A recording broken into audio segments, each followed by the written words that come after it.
So today we're going to be talking about This Morning, This Evening, So Soon by Baldwin, and let's dive right in. This is page 145. So we start off, we learn a little bit about the main character's situation. The very first line, it says, "You are full of nightmares," and nightmare seems to be a continuing motif. It's said throughout the story, so we need to remember nightmares. What's so significant about nightmares? Um, let's see.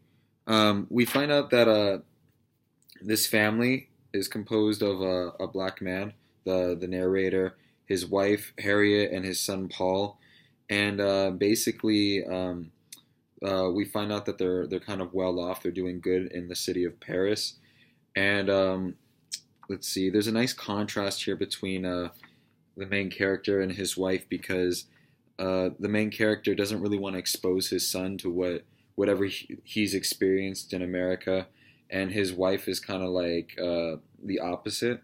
So we get a nice contrast there between those characters. That's the main point of that page. Here's the next two pages right here. And on 146, yeah, we just get that they live in France. Just like all these different these clues that they live in France. Like his English is strongly accented, is not in fact as good as his French, for he speaks French all day at school. So they're talking about Paul, their son. So basically, just how he's engrossed in this French culture, and he's pretty much French, even though his dad isn't, and his mom is. And just how he's never really experienced racism or anything as bad as it is in America. Uh, let's see. She's been agreeing with him. On the next page, get a couple metaphors, similes. Um, I put he's disconnected. Paul is disconnected with U.S. culture when he says he does not quite know what "knock them dead" means. So he doesn't know all these expressions that we use in the U.S. and stuff. So it's just more explaining how he's not really familiar with U.S. culture since he grew up in France. Here's 148 and 149. So here, let's see. Okay, so we got this interesting line here, which was kind of, it wasn't like sarcasm, but it was kind of a play on words. So they're talking about American South, which is not which is not for some reason the same place as South America. So I thought that was an interesting play on words, just talking about how the South is definitely just the fact that these words are switched around. Like this is a place full of racism and stuff. The American South and South America isn't exactly as brutal as that. Um, let's see. I circled the quote. I wondered what he would think of his Uncle Norman, older and much blacker than I. So the fact that he had to like include his color in there, I guess Paul hasn't been exposed to people as black as his Uncle Norman. So just how he's been sheltered his whole life, Paul. Um, let's see. I, who lives near the Alabama town, which is like one of the most racist places in the South. Um, let's see, you get the nightmare motif again. Now Harriet repeats nightmares, nightmares. Nothing ever turns out as badly as you think it will. In fact, she adds. So just more of those nightmare motifs. That's the second time it comes up in the play, or not the play, but the story.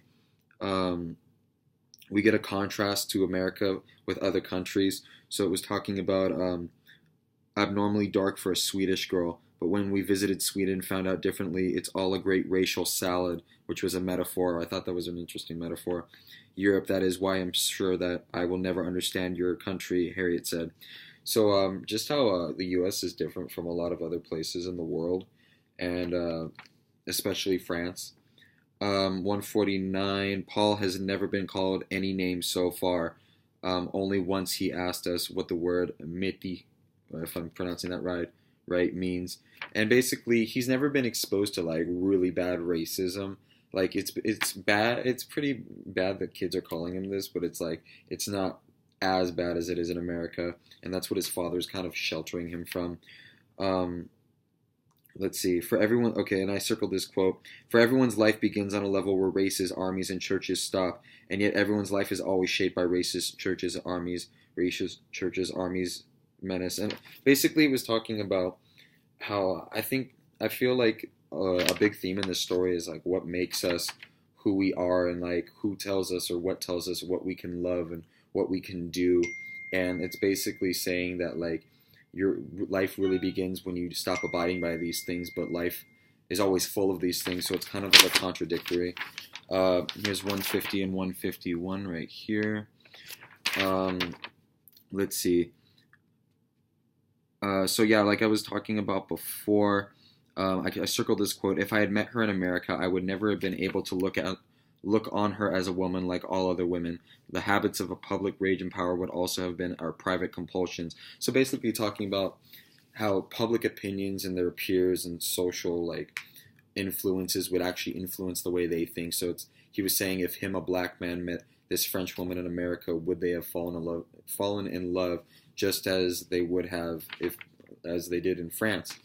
And it kind of reminded me of the poem Road Less Traveled, where it was talking about like just like you never really know. You never really know what would happen if certain things were certain ways, or you just can never know. So I just thought about that poem. We get some sarcasm down here when it says, "Of course not. I simply have been madly plotting to get to America all these years. What a patient wench you are. The Swedes are very patient." So I was just thinking that really indicated a close bond between them. Got a couple metaphors there on 151. I circled the quote: "Harriet and Louisa, somewhat to my surprise, get on very well. Each seems to find the other full of the weirdest and most delightful surprises. Harriet has been teaching Louisa French and Swedish expressions, and Louisa has been teaching Harriet some of the salty expressions of the Black South." So even his wife, like, she's really interested in the culture because I guess he's never really talked about it. And when his sister comes to visit, like, she's bringing all this culture, and it's just something that he's been hiding this whole time. I guess he didn't want to show them how much pain he was really harboring. Let's see. "Language is experience and language is power," says Louisa after regretting that she does not know any of the African dialects. So I thought this was also interesting because in the story, we see like black people kind of losing their backgrounds, their cultures. Like they're kind of assimilating into white culture, and to do that, one form is to lose their language and start talking as proper white people do. So that's kind of like losing their culture, losing their identity as black people. Self-loathing. Let's see. At the bottom of the page, it says, "I think it's because Louisa has never been able to talk like this to any white person before. All the white people she has ever met needed, in one way or another, to be reassured, consoled, to have their consciences pricked, but not blasted, could not afford to hear a truth which would shatter irrevocably their image of themselves. It is astonishing." So basically, it's just talking about how white people. I mean, everybody like in this story is kind of like hiding the truth from themselves. I think white people. It kind of reminded me of white privilege today. Like they don't acknowledge that there is some sort of like benefits to being white, and they would not like to hear those kinds of things. They'd rather just kind of push it under the carpet. So that's kind of what I was thinking there. Here's 152 and 153. Got a couple interesting things on this page. Nice metaphor here. "They will have tonight, as it were, a final council of war. I may be moody, but they thank God and are practical." I also put foreshadowing there. There's some interesting things about to come of their council of war. Just talking about their trip into America, like it's going to get pretty brutal. At least that's what I'm thinking at that point. We get a nice little cemetery here. "You've been about as cheerful as a cemetery." Let's see. Why can't you tell Harriet? Okay, so this is an interesting line. "Air between us is charged with secrets which not even Harriet will ever know." So just more of the main character hiding all these, all about his past, hiding his past, and I don't know. In regards to his mother and stuff like that, and pretty much America, I'm pretty sure he's hiding the fact that they're super racist, and I'm sure something bad happened to his mother later on in the story. We'll probably find that out. And I guess he just never wanted to convey this to her. Maybe he fears that she would think less of him, or maybe he just doesn't want to relive these pasts.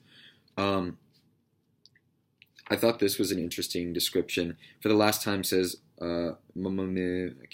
Madame Dumont, and she rubs her hand over Paul's violently curly black hair. So I thought violently was an interesting word to use there. Like maybe it goes along with the caricature of black people, like we were talking about in the last story, violently curly black hair. Maybe, I don't know, maybe it's a bad connotation of black people. Just, I don't know, that word violently really stood out to me.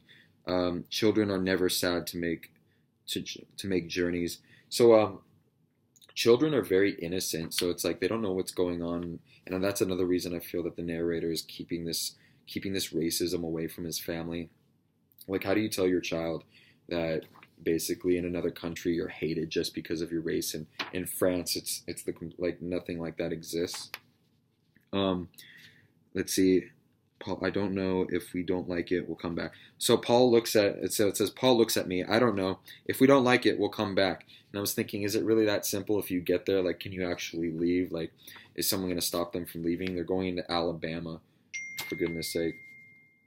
And they're black, so that's probably not a great idea. American fathers never kiss American sons. So that's another thing. Like cultural differences are very prevalent in the story, and the narrator makes it really obvious. So here's 154 and 155. On this page, it talks about just how they're mixed. It talks about Paul's skin color, which always reminds me of the colors of honey and the fires of the sun. So just more imagery about how their kid is mixed. Let's see. I put they must really prepare for the U.S. because Harriet's like practicing her accent and figuring out the culture just because she's never really been immersed in it because the narrator has like hidden it from her this whole time. On 155, let's see, we get some sarcasm. I circled, I walk back into our dismantled apartment. It stinks of departure. I thought that was really good imagery. How they're leaving. It's really like, it tingles the senses. Let's see, he's just reminiscing about all the things that he's seen in Paris and how well he knows it, and he describes it as a friend, and he never really thinks this fondly of his actual home in the U.S. Let's see, he knows and loves Paris even though it's not perfect. So he's talking about things that aren't exactly perfect about Paris, but they're not as bad as the U.S., especially Alabama for a black man. 156 and 157. Let's see, contrast his living and natural life. It would be in the U.S. So, and the part when it's like, and I walk up and down, glad to be alone. It is August, the month when all Parisians desert Paris, and one has to walk miles to find a barbershop or a laundry open in some tree shadowed. So that whole section just talking about how, like, I thought it was interesting because he's like walking the streets at night, and I was thinking like, you probably couldn't do that in Alabama as a black man. So I thought that was an interesting contrast there, and how he's just living a normal life. Then it was talking about these discords between it says like he used to go to the Arab cafes but now they're closed, and he was talking about North Africa and basically how these places aren't really getting along with France, or basically how not everyone's getting along, and I think, was it talking about the colonial war or something like that? But I was thinking to myself, like, it's not as bad as the U.S. Like, at least he can walk around. We get an allusion to Joan of Arc here, with her sword uplifted. Harriet and I were silent, for we had been quarreling about something. Let's see. And I remember Joan of Arc was put to death, so I thought that was an interesting allusion right there. Why is it described as an affair? Allusion? Okay, so we already got all that. 158 and 159. Just a couple of things on these pages. We get a hyperbole when he says, there were millions of people all around us, but I was alone with Harriet. So, let's see. I put a theme. Situations dictate who you love and who you have a relationship with. I circled, never in my life until that moment had I been alone with anyone. The world had always been with us, between us, defeating the quarrel we could not achieve and making love impossible. So just going back to the theme of your circumstances and the people that you surround yourself with and the social influences really really determine like who you love, and just the fact that in Paris, like he can love this woman that's not black, who's white or lighter skinned than him, and it would never happen in the U.S. That's just a theme that the narrator keeps bringing up.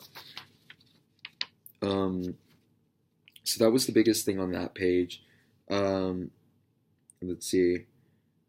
He's basically wondering what America is going to be like when he goes back, and it's probably going to be more racist, or he doesn't know, but he doesn't seem to be looking forward to it too much.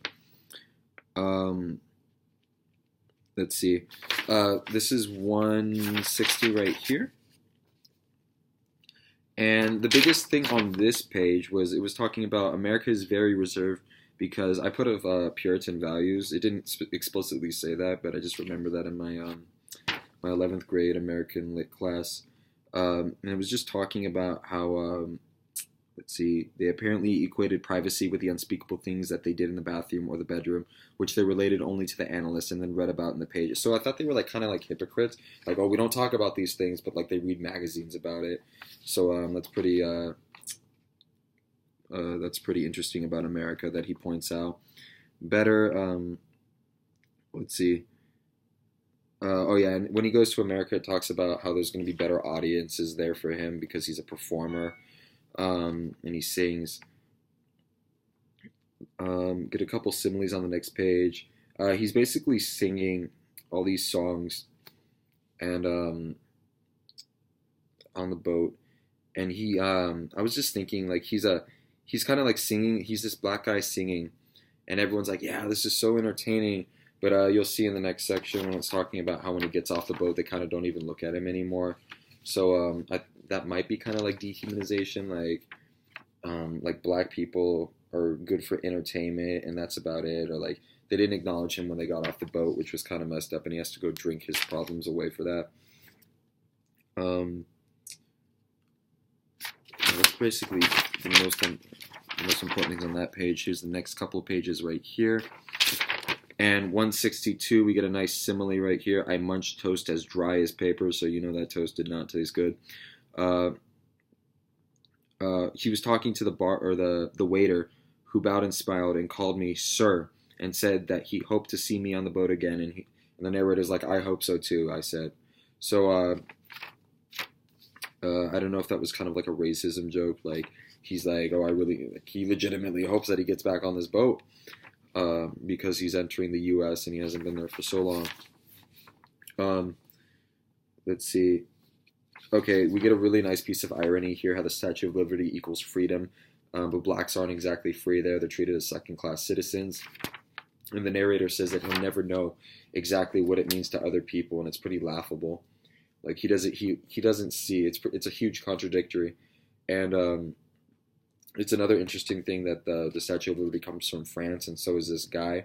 So France is pretty much representing freedom, like they're the actual people that are free, and this symbol of freedom is sitting right here in front of a place that's not exactly giving freedom to all of its citizens. So that was an interesting piece of irony.